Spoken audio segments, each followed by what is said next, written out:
What's up, ladies and gents? Colin Stuckert here, the Wild CEO. It's been a long day, so I'm going to keep this short. I want to do a quick definition of assets and liabilities. Now, I know a lot of you may follow me for my nutrition, lifestyle, health, etc., but financial health is something that matters too. We all take on debt, we all buy things, we all have to manage our money, so this really does apply to everyone. And I would recommend that at the very least, understanding the differences between an asset and a liability, and then plus one other bonus thing that's actually a liability that people think is an asset. We'll talk about that as well. So let's get to it.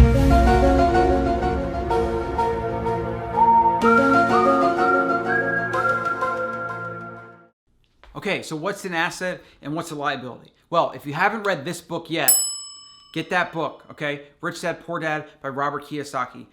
Now, here's a perfect example of how insane our culture can be at times. This guy talks about financial wisdom and financial thrift and financial intelligence. Actually, that's the word he uses. He uses financial intelligence, right? To talk about the very basics of profit and loss for not just business, but for your own personal life, from assets and liabilities, things that put money in your pocket, that take money out, etc. And he's gotten so much hate over the years. It's insane. Like, people try to discredit him, saying he made money in real estate when there was an opportunity or whatever, as if that has anything to do with the advice that he's putting out there, the sound, logic, truth, really, that he's putting out there that everyone needs to understand. And so he defines an asset as something that puts money into your pocket, and a liability that is something that takes money out of your pocket. So it's all about cash flow. Now, most people think that if they buy, even like let's say a fancy car that appreciates in value, or like an old style car that would probably appreciate in value if you were to sell it in the future.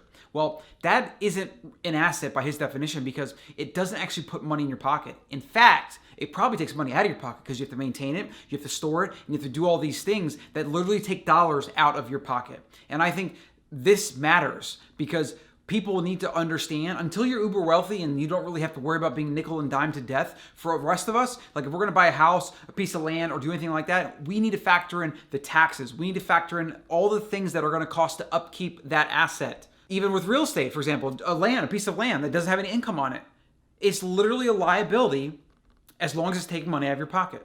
Depending on if you ask a certain economist or financial person this or that or whatever, you will get different definitions on whether that is true, whether that really is an asset or a liability or whatever. I fundamentally believe it's a liability if it's taking money out of your pocket, because it's putting a strain on you, and it's reducing the likelihood that you can maintain what you're doing, because you have to keep feeding these hungry things, right? Whereas, let's say you buy a piece of land and then you lease it out to a company that builds a apartment complex on it, and then they pay you for 20, 30 years, and you pay off your debt service, which is basically your mortgage or whatever you owe the bank for it, and then the rest goes into your pocket as income.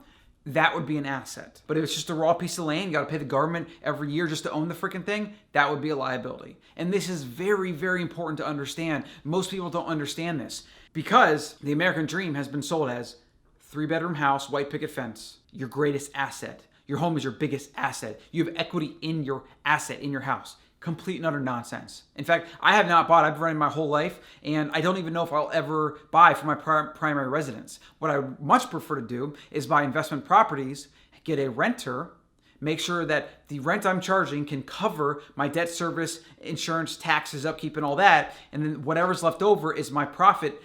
Then I have an income-producing asset. Well, when you have a home, you live in your home, you pay for all the stuff you have to pay for, debt service, or just rent or whatever, upkeep, AC, cutting the lawn, painting the thing, washing it, keep maintaining it when stuff breaks, whatever, insurance, property taxes. All of that is a huge drain out of your pocket. And that's why most people think that their greatest asset, their home, is actually their greatest liability. Isn't that just funny how common knowledge can be so backwards? Again, wanted to keep this video short, guys. When you're evaluating anything, like if you're buying income producing stock, for example, or even just a stock, which doesn't actually take money out of your pocket, right? In fact, it doesn't. So a stock would be an asset because it doesn't take money out of your pocket. It doesn't necessarily put money in your pocket unless it's a dividend paying stock, which I highly recommend having some dividend paying stock. I invest in dividend paying stocks myself. If you are going to buy anything with your money, right? If you're going to buy an asset, like even cryptocurrency, for example. In fact, that's a whole other topic for another day, but cryptocurrency is not an asset. It is a way to store value. It is like gold. I mean, I guess gold could pretty much be an asset. It's kind of a hedge.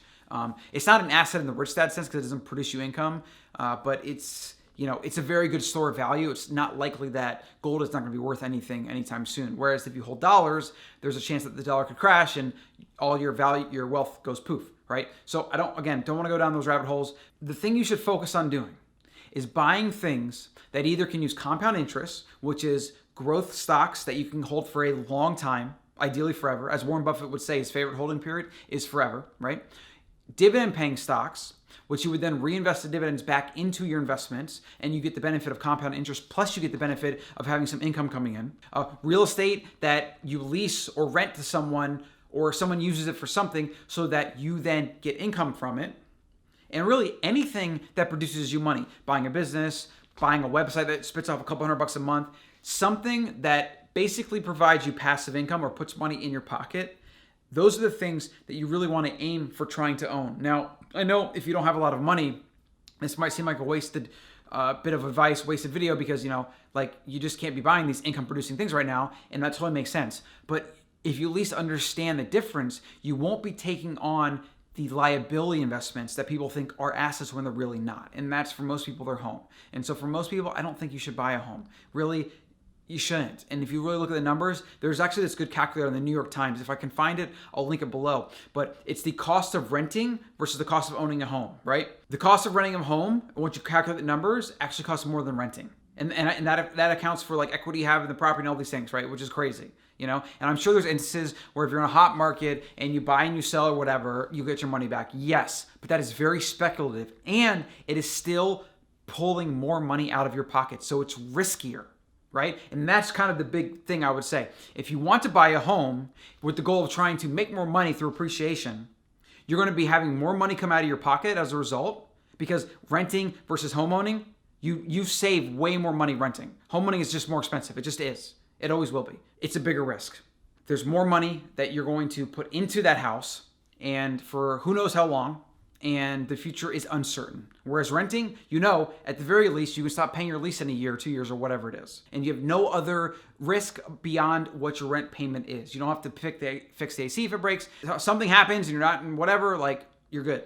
Okay? You don't have to worry about any of that stuff. And then you also get the peace of mind, which is a whole other thing. Today's video, really, the focus is asset versus liability. Avoid assets or anything that takes money out of your pocket. Cars are not assets, boats are not assets. The old car that would appreciate in value is not an asset. Even things like investing in art, which has been historically a good investment, very rare art has been shown to be a good investment over the long term. But if you have to pay to store it, or if you have to pay to move it or transport or do these things like that, it's still a liability. It takes money out of your pocket. And then whether or not you get you recoup your investment later on is a big if, right? So in my opinion, that would be a liability. So I hope this video is useful. If you have any questions or comments, leave it below. I'm not claiming to be a financial genius or whiz. I'm not proclaiming to giving you financial advice. Really, I'm giving you kind of life advice, I would say. And follow it if you want, ignore it if you want. Whatever way works for you, that's fine. But this is my definitions. These are things that have worked for me. And these are kind of some of the things that I learned the hard way, and things that I have seen other people make big mistakes with, right? So maybe it'll help you when you're deciding whether you want to buy a house, or, maybe it's not the right time to buy a house. And, if you're already going to take on liability, don't buy a big house. It'll just go up. Your taxes will go up, et cetera, et cetera, et cetera. In general, avoid assets that take money out of your pocket. Invest in things that put money in your pocket. Thanks for watching.